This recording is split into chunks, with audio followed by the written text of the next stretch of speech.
Okay, we're on a little bit of a roll here with the Tubb-Sedillo pre-printed background papers here. And I'm going to do another one because these ones are just, they come together so fast and they make for a really dynamic scenario, visual scenario that they're just so much fun to do. These pre-printed background papers like this, these ones are a lot more specific than, say, a general, pre-printed holographic or something like that, or like a photo print of mine of clouds. But it's the same type of thing. You're kind of working around a given kind of set of parameters that have already been established. So it can be limiting in that we're not just working with a blank piece of paper where we can do anything. We want to work around the things that are established there. So in this case, there's a sun right there, so we're not going to want to cover up that. Although you could stamp something right in front of it and still enjoy the rest of the patterning on here. But I mean that scenario like that, the sun's the kind of the star of the background there, the star of the scene. It's but so I'm going to work that into the composition here. All right, so it's more limiting in terms of flexibility, okay? But, it's a fun kind of exercise and it's a dynamic way to work too with, if you're starting off with a dynamic background like that. So, it's just a really good way to, I don't know, it's like kind of working your designer type of kind of skills or whatever, and putting them into play. Okay, I mean you could do that too with anything that we're doing, blank pieces of paper or anything like that. But it's different though because it's something that's already kind of established. So you're having to work within the confines of you know what's been given, and that in itself is really a really good kind of skill to develop and exercise. All right, so again, I'm using my hybrid black ink, and that really printed really nice and dark on there. I don't know. I don't know. I guess I don't know. This ink's really working really well on any of them. A lot of different types of inks will work really good on this one. I'm sure VersaFine Clear is going to work really good.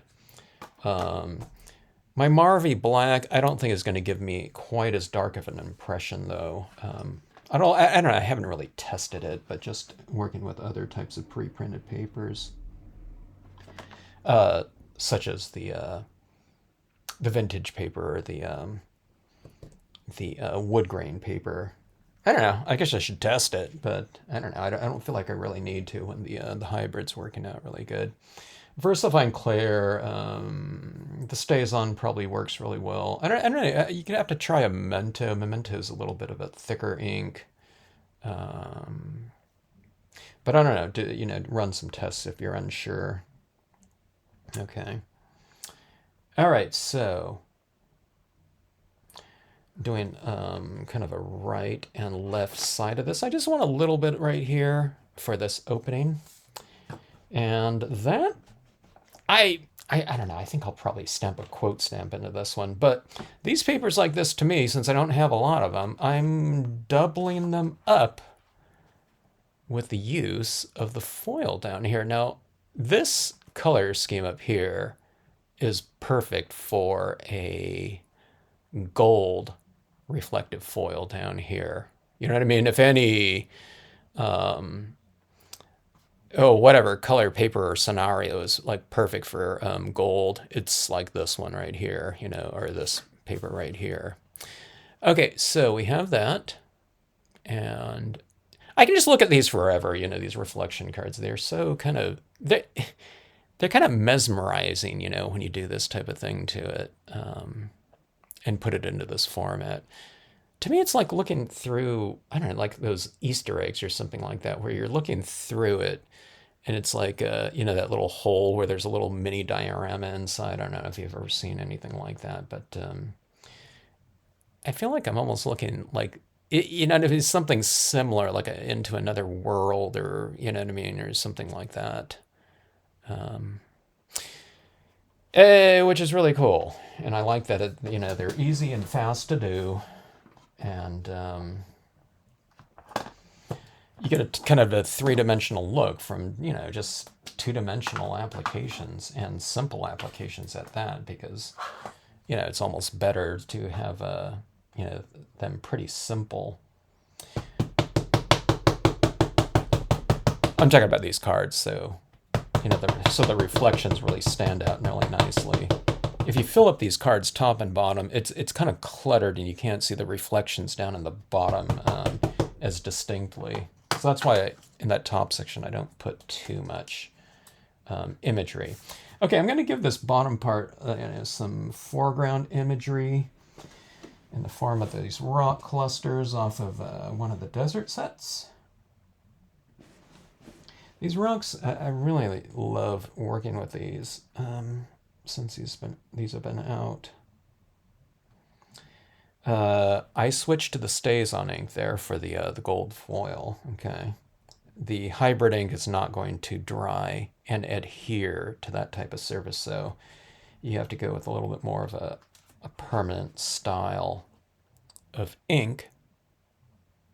And what's really great about it too is that it's very fast drying. Okay, now I don't know if it's dry yet, but it'll dry pretty fast.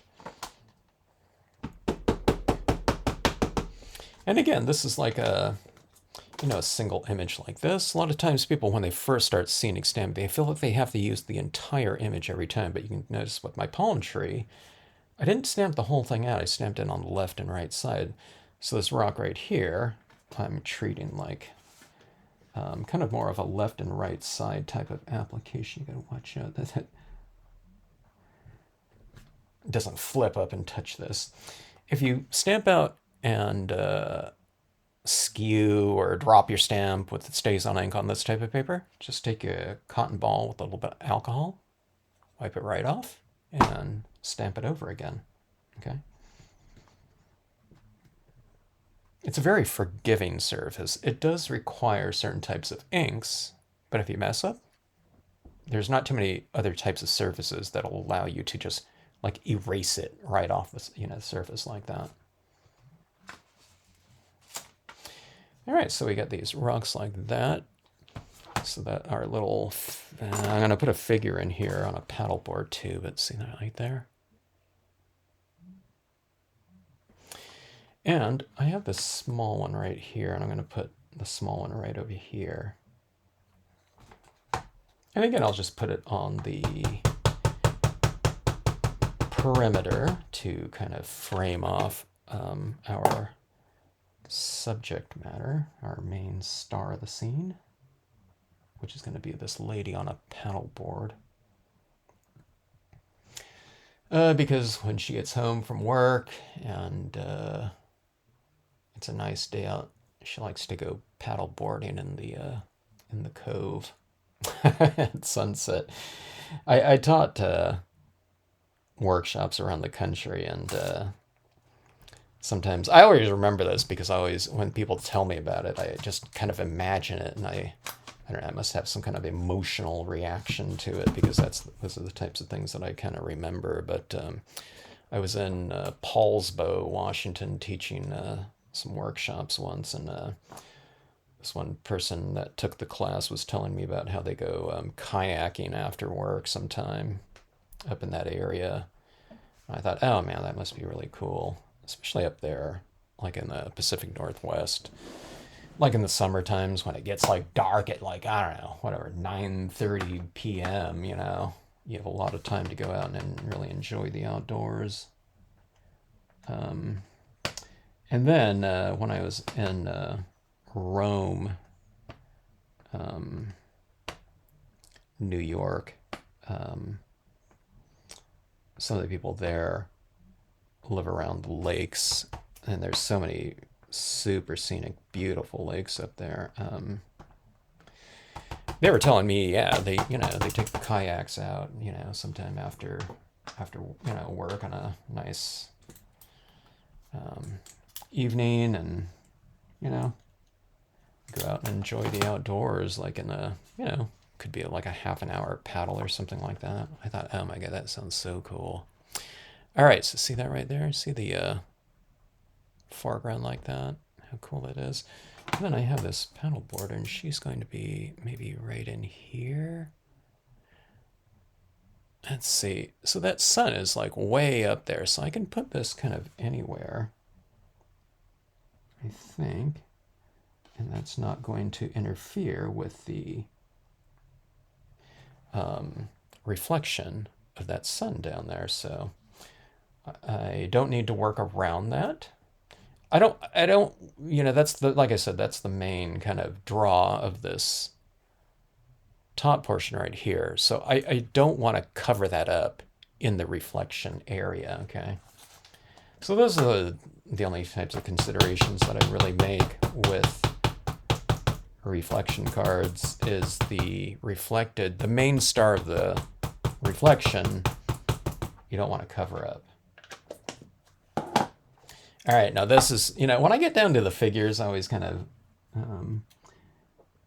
try to keep in mind, don't screw this impression up.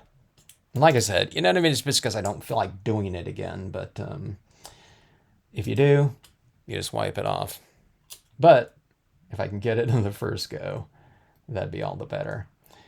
Okay, so stamping, holding down a little bit. This one is a little bit of a silhouette, so sometimes I don't get a real flat impression, but then I just fill it in with a Sharpie pen because it's like kind of the similar ink as like a StazOn. It's that permanent solvent style of ink that sticks to anything. So that's how like Sharpie pens are. So you can just use that. It doesn't have to be the brand of Sharpie or something like that, but there's our paddle border right there. And she stamped out nicely. And let's take a look. And look at that. She's really having a great time in that location. And look at that. Look at how it looks like she's really kind of dimensional and floating on the surface there. It looks like she's standing up right there to me, in this card. Let's give it a little bit more depth again. I don't know. I guess all my scenes, they could always use a little bit of extra depth with the use of the reed stamp, if I could find it. It's usually right in front of me because I'm using it all the time.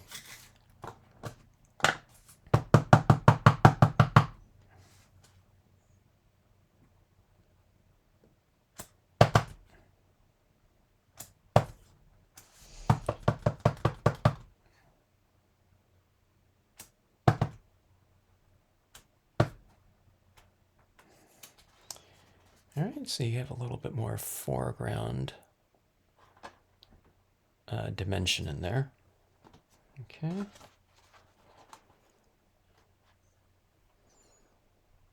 that. And that area up the top there is like a prime spot for a quote stamp. And I feel like this scene is really evocative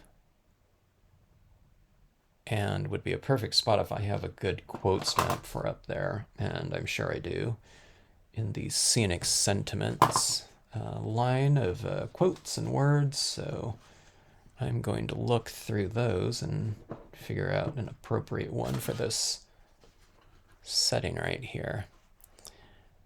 All right, let me pause here and I'll figure out a quote for in there. All right, I think I have a decent one here for this piece. It's the human spirit needs places where nature has not been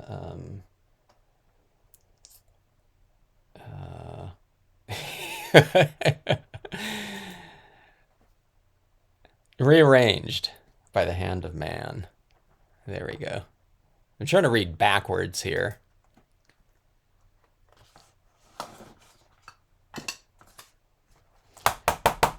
And I think this is on Scenic Sentiments sheet number 1. In the Scenic Sentiments sets, there's a lot of quotes, so some of them I don't know, I haven't used in a long time. Just because there's so many different ones. I tried to give a big selection. When I come up with those kind of curated grouping of quotes, I figured, okay, I want this to be like the end, the perfect quotes for all the different scenarios that I might run into with scenic stamping. So I tried to come up with a good selection of them, a good wide selection of them, and there's a bunch of word stamps in there too. Some of the word stamps are like scenically inspired by or something like that, scenically stamped by, you know what I mean? For you can stamp it on the back of your card and put a little signature or something like that. Okay, now this one I'm using the hybrid black again. You can really do anything though, like I said, on this type of paper. It is sealed off somewhat though. I mean, like more so than, just a, blank piece. So, but I think that looks really great up there. I mean, even just this, is pretty cool, but in context like that, I think it's like extra interesting, with that reflective quality like that. I don't know what time we're at right here, 17 minutes. It's a pretty fast card, and I think really dynamic. And if you were to give this to someone, I think they'd really enjoy it. And I don't know. It's worth induces kind of a deep gaze into it, you know what I mean? And that's all we're kind of looking for with our cards. You know what I mean? We want people to certainly enjoy it, of course, but if it invites kind of further inspection. Okay, now I'm going to give this a little bit of a stronger dark transition into the reflection area. So my imagery up top here, I like to kind of anchor it a little bit more because if you have it going dark into dark, I find that kind of works a little bit better in reflection cards. It's just one of those little details. I mean, you don't have to do it, but it'll just affect your grade a little bit. No, it just transitions into that bottom section a little bit stronger, or a little bit more seamless. I guess that's the accurate assessment. Okay, so let's see right here. And I tend to use black cardstock for my card base, but you can use whatever color you want.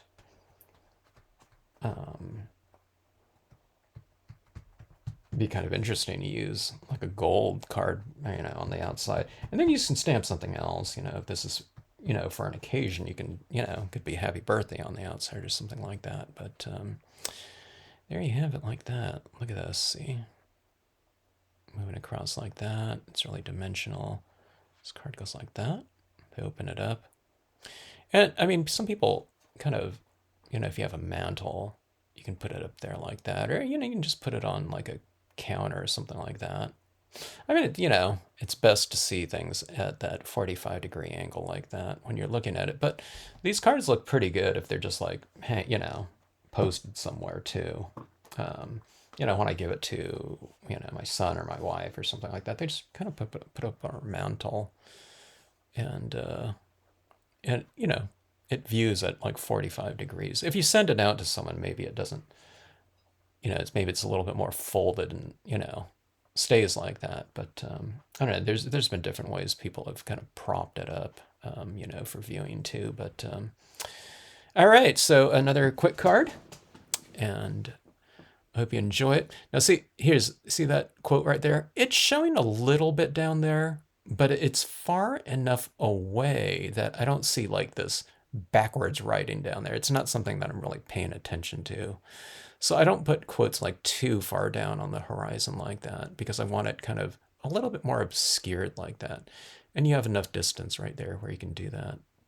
Now, I mean, in here, I mean, you can color her a little bit. I think if you let that stays on ink dry like overnight, it seems like it would be dry right now, but I have, you can't color that with a colored pencil. It's just not going to stick to that gold foil. But I have tried, you know, some alcohol inks on there on a piece like the next day, and I was able to color them a little bit. I went rub and rub and rub and rub, you know, with a marker or something like that. But if you want to give like a quick little mark on it or add a little shadows around, you know, to the base of these rocks, I think you can do that with alcohol markers. Maybe if an alcohol marker is like super juicy, maybe it'd put some of those stays on impressions back into solution. So you want to be a little bit careful about that, but you might be able to. But you know, I think you don't really need to. I think these pieces look good just like that. But you can let your eye be the judge of it and decide if you want to. Anyways, I would like to thank Deanna for sending me these papers for me to experiment with and to enjoy and to kind of design with and think about some different scenarios that would work with them. And, you know, it's wide open in terms of, you know, usages go. But do think about certain things with certain types of backgrounds and kind of the things that you're going to work around them and, you know, whether or not you can use kind of like open imagery over them or closed imagery, you know, like more like silhouettes. So the stronger the visuals, I'm looking for her other papers here. I don't know, I have them somewhere around here. You know, you have to just take that into consideration. But it's a fun design type of whatever scenario to exercise, you know, that part of that different part of your whatever visual planning. Anyway, I'm blabbing on. Thanks so much for watching. And let's see. I don't know. Dusk. What are we going to call this one? After dinner dusk or something like that. Because I like that idea of people going out, you know, on the water, you know, after work or something like that. All right. Thanks again. Thanks as always for tuning into the Stampscapes channel.